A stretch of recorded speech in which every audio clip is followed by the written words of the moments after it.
नमस्कार साथियों, मैं सीमा गुप्ता आज आप सभी के बीच समीक्षा अधिकारी, सहायक समीक्षा अधिकारी प्रारंभिक परीक्षा के प्रथम प्रश्न पत्र सामान्य अध्ययन के अंतर्गत राज्य व्यवस्था विषय से पूछे जाने वाले प्रश्नों के क्रम में आज आप सभी के बीच टॉपिक वाइज टेस्ट सीरीज में राज्य व्यवस्था के सर्वोच्च न्यायालय और उच्च न्यायालय से संबंधित वे महत्वपूर्ण प्रश्न को लेकर आप सभी के बीच आई हूँ, जिनका यदि आप अध्ययन करते हैं, सॉल्व करते हैं तो निश्चित रूप से आप सभी लाभ की स्थिति में होंगे। आज आप सभी के बीच सर्वोच्च न्यायालय और उच्च न्यायालय से संबंधित ऐसे 10 क्वेश्चन आप सभी के बीच आने हैं, जिनको यदि आप सॉल्व करते हैं तो निश्चित रूप से आप इस टॉपिक पर बेहतर कमांड प्राप्त करेंगे। तो आइए जानते हैं आज का यह जो 10 प्रश्न है क्यों इतना महत्वपूर्ण है, और लास्ट में कुछ आप सभी को मेरे द्वारा स्ट्रेटजी बताई जानी है कि इस टॉपिक को आप कैसे तैयार करें, उसको आप जरूर फॉलो करेंगे साथियों। तो प्रथम क्वेश्चन है, भारत के उच्चतम न्यायालय में न्यायाधीशों की संख्या में वृद्धि करने की शक्ति किसमें निहित है?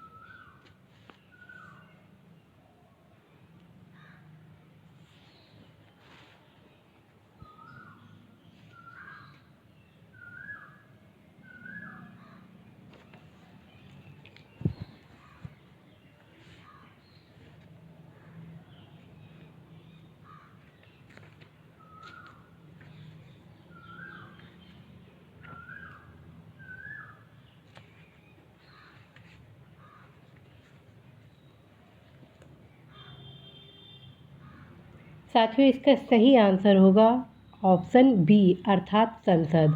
भारत के उच्चतम न्यायालय में न्यायाधीशों की संख्या में वृद्धि करने की शक्ति किसमें निहित है? संसद में है। और ये किस आर्टिकल में प्रावधान किया गया है? तो आर्टिकल 124 में स्पष्ट रूप से साथियों प्रावधान है उच्चतम न्यायालय की स्थापना और गठन। 124(1) में लिखा गया है, भारत का एक उच्चतम न्यायालय होगा जो भारत के मुख्य न्यायमूर्ति और जब तक संसद विधि द्वारा अधिक संख्या विहित नहीं करती है तब तक 7 से अनधिक एवं अन्य से न्यायाधीशों से मिलकर बनेगी। और इस प्रकार से साथियों धीरे धीरे संख्या बढ़ाई गई है और वर्तमान में मुख्य न्यायाधीश के अतिरिक्त सर्वोच्च न्यायालय में कितने न्यायाधीश हैं? 30 हैं। तो वर्तमान में उच्चतम न्यायालय में न्यायाधीशों की अधिकतम संख्या मुख्य न्यायाधीश के अतिरिक्त 30 है। इसको भी आप ध्यान में अवश्य ही रखेंगे, क्योंकि ये भी प्रश्न ऑलरेडी परीक्षा में कई बार पूछा जा चुका है। और साथियों आप सभी को ये भी बताना है कि उच्चतम न्यायालय अर्थात सुप्रीम कोर्ट के संबंध में संविधान के भाग 5 में प्रावधान किया गया आर्टिकल 124 टू 147 के बीच सर्वोच्च न्यायालय से संबंधित विभिन्न प्रकार के प्रावधान किए गए हैं। अवश्य वेयर एक्ट से ये सारे आर्टिकल आप अध्ययन करेंगे। नेक्स्ट क्वेश्चन है, सर्वोच्च न्यायालय का न्यायाधीश अपना पद त्याग कर सकता है? सर्वोच्च न्यायालय का न्यायाधीश अपना पद त्याग सकता है पत्र लिखकर। किसको?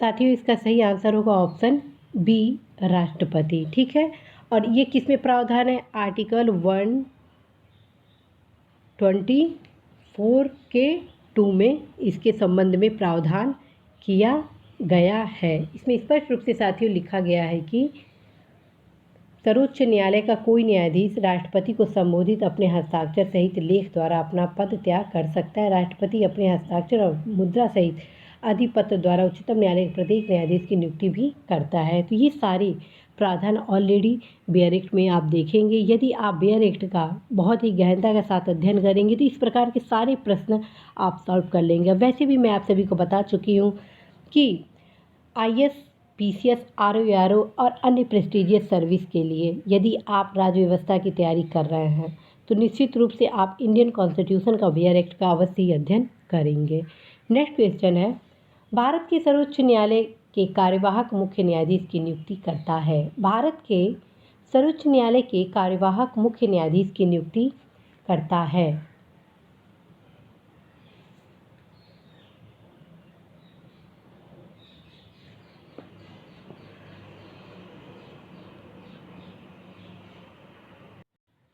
साथियों, इसका सही आंसर होगा ऑप्शन सी, राष्ट्रपति। आर्टिकल 126 में स्पष्ट रूप से प्रावधान किया गया कार्यकारी मुख्य न्यायमूर्ति की नियुक्ति, कार्यकारी मुख्य न्यायमूर्ति की नियुक्ति। और इसके अनुसार क्या है, सर्वोच्च न्यायालय के कार्यवाहक मुख्य न्यायाधीश की नियुक्ति राष्ट्रपति द्वारा की जाती है। और ये क्यों किया जाता है, किस परिस्थिति में किया जाता है? जब मुख्य न्यायाधीश का पद रिक्त हो अथवा वह अपने कर्तव्य का निर्वहन करने में असमर्थ होते हैं। इस परिस्थिति में आर्टिकल 126 के अंतर्गत कार्यकारी मुख्य न्यायाधीश की नियुक्ति की जाती है। और साथियों, 127 अर्थात अनुच्छेद 127 में तदर्थ न्यायाधीशों की नियुक्ति के संबंध में प्रावधान किया गया है। ठीक है। और 128 में उच्चतम न्यायालय की बैठक में सेवानिवृत्त न्यायाधीशों की उपस्थिति के बारे में प्रावधान किया गया। तो आप अवश्य 126, 127, 128 के बीच क्या अंतर है ये जरूर देखेंगे बेयर एक्ट से।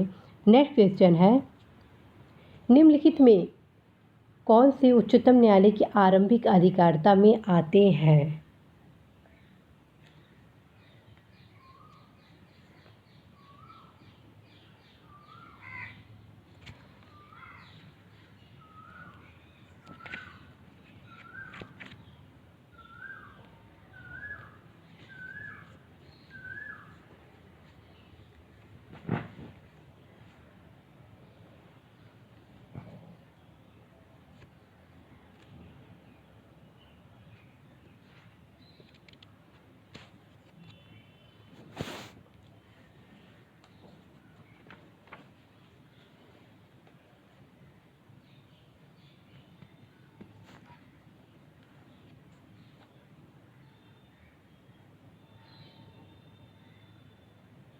इसका सही उत्तर होगा साथियों ऑप्शन सी 1 और 4। भारत सरकार तथा एक या अधिक राज्यों के बीच का विवाद, दो या अधिक राज्यों के बीच का विवाद। ठीक, ये आप अवश्य ही ध्यान में रखेंगे। और ये कहाँ पर प्रावधान किया गया है?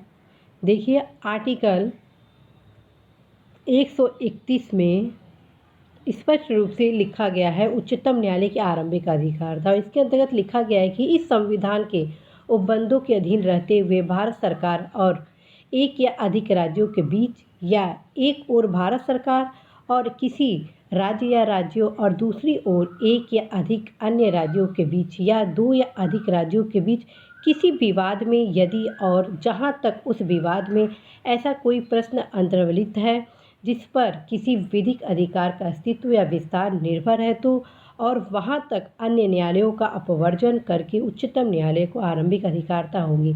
इस प्रकार से साथियों ऑप्शन आपका 1 और 4 सही है। नेक्स्ट क्वेश्चन है, भारतीय संविधान का संरक्षक कौन है? भारतीय संविधान का संरक्षक कौन है?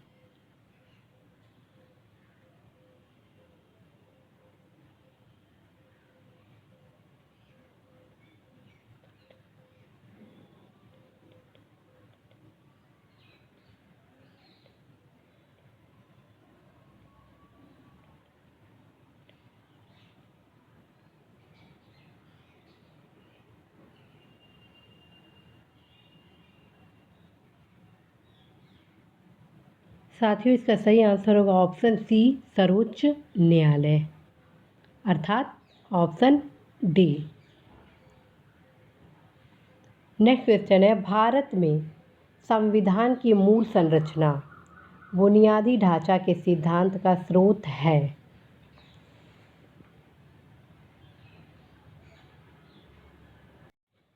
इसका सही आंसर होगा साथियों ऑप्शन बी, न्यायिक व्याख्या। समय समय पर संविधान की मूल संरचना, मूल ढांचा के बारे में न्यायपालिका द्वारा व्याख्या की गई। इस प्रकार से इसका उत्तर हो जाएगा न्यायिक व्याख्या। नेक्स्ट क्वेश्चन है, जनहित याचिका PIL कहाँ पर प्रस्तुत की जा सकती है?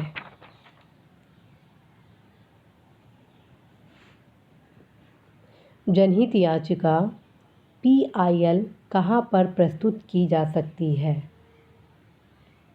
Public interest litigation.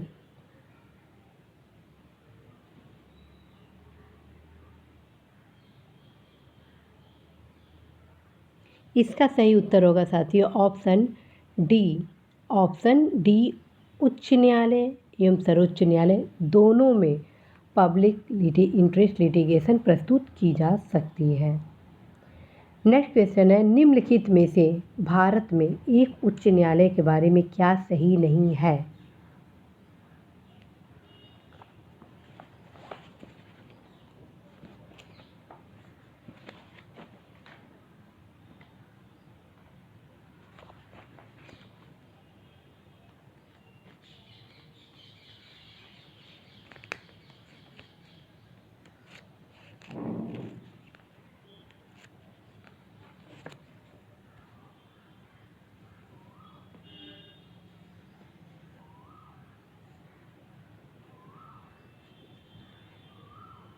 साथियों इसका सही आंसर होगा ऑप्शन सी। जी हाँ साथियों, इसका सही आंसर होगा ऑप्शन सी। उच्च न्यायालय के न्यायाधीशों की नियुक्ति राज्यपाल नहीं करता है, कौन करता है? राष्ट्रपति। इस प्रकार से ये गलत है, क्योंकि उच्च न्यायालय के न्यायाधीशों की नियुक्ति राष्ट्रपति द्वारा की जाती है और ये प्रावधान आर्टिकल 217(1) में प्रावधानित है। आप अवश्य ही इसको डायरेक्ट से आर्टिकल 217 देखिएगा। दूसरी चीज़, द्वितीय अपील उच्च न्यायालय के अपीलीय क्षेत्र अधिकार में है, सही है। उच्च न्यायालय के प्रत्येक न्यायाधीश की नियुक्ति राष्ट्रपति द्वारा कर किया जाता है, सही है। और उच्च न्यायालय के लोकहितवाद से संबंधित आवेदन स्वीकार कर सकता है, ये भी सही है। अब नेक्स्ट क्वेश्चन है, जब सर्वोच्च न्यायालय किसी व्यक्ति अथवा संस्था को उसके दायित्व के निर्वहन हेतु लेख जारी करता है तो उसे कहते हैं?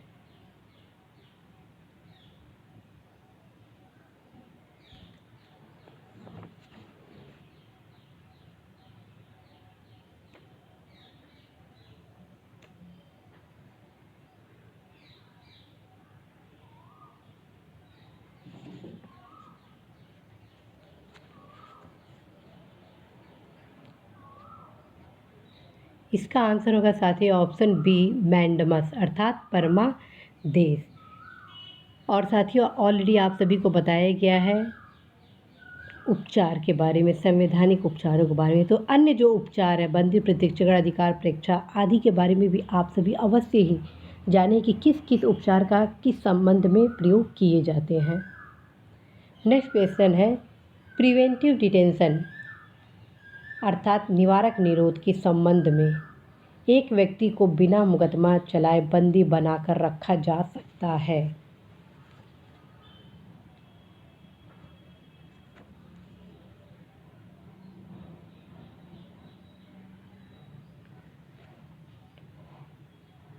इसका आंसर होगा साथी ऑप्शन बी, 3 माह। ठीक है, और ये ध्यान रखिए, भारत में निवारक निरोध के संबंध में आप आर्टिकल देखेंगे 22(4) में, जिसमें स्पष्ट रूप से इसकी अधिकतम अवधि 3 माह के संबंध में बताया गया है। साथियों हर एक क्वेश्चन आप सभी के लिए अत्यंत ही महत्वपूर्ण है। आप सभी को ये बताना है कि आप में से जिन्होंने इस 10 क्वेश्चन में 9 क्वेश्चन से ऊपर क्वेश्चन किए अर्थात 9 या 10, तो ये मान के चलिए कि उनकी तैयारी का जो स्तर है वो काफ़ी अच्छा है। और जो भी 9 से कम क्वेश्चन किए हैं उन्हें घबराने की बिल्कुल ज़रूरत नहीं है, वे अवश्य ही रिवीज़न करें, अवश्य ही आज वे वेयर एक्ट का अध्ययन करें और साथ में एक मानक पुस्तक ज़रूर पढ़ें, या तो डी बसु या तो लक्ष्मीकांत। इन दोनों पुस्तकों में से किसी एक पुस्तक का आप अवश्य ही अध्ययन करें, ताकि आपको पता चल सके उच्चतम न्यायालय की स्थापना कैसे होता है, गठन कैसे होता है, राष्ट्रीय न्यायिक नियुक्ति आयोग क्या है, आयोग के क्या कृत्य है, विधि बनाने की संसदीय शक्ति क्या है, न्यायाधीशों के वेतन आदि के संबंध में क्या प्रावधान है, कार्यकारी मुख्य न्यायाधीश की नियुक्ति कैसी होती है, तदस्थ न्यायाधीशों की नियुक्ति किन परिस्थितियों में की जाती है, उच्चतम न्यायालय के स्थान के संबंध में किस आर्टिकल में प्रावधान किया गया है, किस आर्टिकल के अंतर्गत उच्चतम न्यायालय की आरंभिक अधिकारता है तथा आरंभिक अधिकारता में कौन कौन से प्रावधान किए गए हैं। आप ये जान सकते हैं कि कैसे आर्टिकल 132 कुछ मामलों में उच्च न्यायालय से अपीलों में उच्चतम न्यायालय की अपीलीय अधिकारता देती है, किस प्रकार से अपील के लिए उच्चतम न्यायालय में विशेष इजाज़त आर्टिकल 136 के तहत मिलती है, कैसे उच्चतम न्यायालय की आनुषंगिक शक्तियाँ 140 के अंतर्गत मिलती है, क्यों अनुच्छेद 141 बहुत ही महत्वपूर्ण है, जिसके अंतर्गत उच्चतम न्यायालय द्वारा घोषित विधि का सभी न्यायालयों में आबद्ध कर हो जाता है। कैसे 143 आर्टिकल के अंतर्गत उच्चतम न्यायालय से परामर्श करने की शक्ति राष्ट्रपति को प्राप्त है। ये सारे आर्टिकल जो अभी मैं आप सभी के बीच बताई हूँ, ये अत्यंत ही महत्वपूर्ण है। तो आप अवश्य ही वेयर एक्ट से आज इस सभी आर्टिकल को अच्छे से पढ़ेंगे। आप सभी संविधान के भाग 5 के अध्याय 4, जिसमें संघ की न्यायपालिका के संबंध में प्रावधान किया गया, जिसमें आर्टिकल 124 से 147 के बीच सर्वोच्च न्यायालय के बारे में बताया गया है, संघ न्यायपालिका के बारे में बताया गया। समस्त चीज़ को आप देखेंगे। साथ में आप डी बसु अथवा लक्ष्मीकांत के पुस्तक से भी इसका अध्ययन जरूर करेंगे। साथियों, ये दोनों चीज़ आप जब पढ़ लेते हैं दोनों पुस्तक, उसके बाद आप क्या करेंगे, जितनी प्रीवियस क्वेश्चन है इस टॉपिक से रिलेटेड उसको ज़रूर आप सॉल्व करेंगे। यदि आप प्रीवियस पेपर सॉल्व करेंगे तो आपको पता चलेगा कि क्वेश्चन पूछे जाने का पैटर्न क्या है, किस प्रकार के क्वेश्चन न्यायपालिका से पूछे जा रहे हैं, कैसे हर एक क्वेश्चन आप सभी के लिए बेहद महत्वपूर्ण है, कौन कौन से ऐसे पोर्शन हैं जिनका आप अध्ययन करते हैं तो मैक्सिमम नंबर आप गेन करते हैं। तो साथियों, इसी आशा विश्वास के साथ मैं सीमा गुप्ता आज विदा लेती हूँ कि निश्चित रूप से आज आप सभी सर्वोच्च न्यायालय, उच्च न्यायालय से संबंधित तमाम तथ्यों विश्लेषण के संबंध में अवश्य अध्ययन करेंगे और इस टॉपिक से एक भी क्वेश्चन गलत नहीं करने के लिए अवश्य ही अध्ययन करेंगे। ढेर सारी शुभकामनाएं आप सभी को देती हूँ। निश्चित रूप से आप सभी अवश्य ही अपने लक्ष्य में सफल होंगे। साथियों, जाते जाते संदेश देती हूँ, परिस्थितियाँ कितनी भी नाजुक क्यों ना हो, परिस्थितियाँ कितनी भी नाजुक क्यों ना हो, अगर हम चाहे तो हर नाजुक परिस्थितियों में भी कामयाब हो सकते हैं। निश्चित रूप से साथियों, आप अवश्य ही कामयाब होंगे। नमस्कार।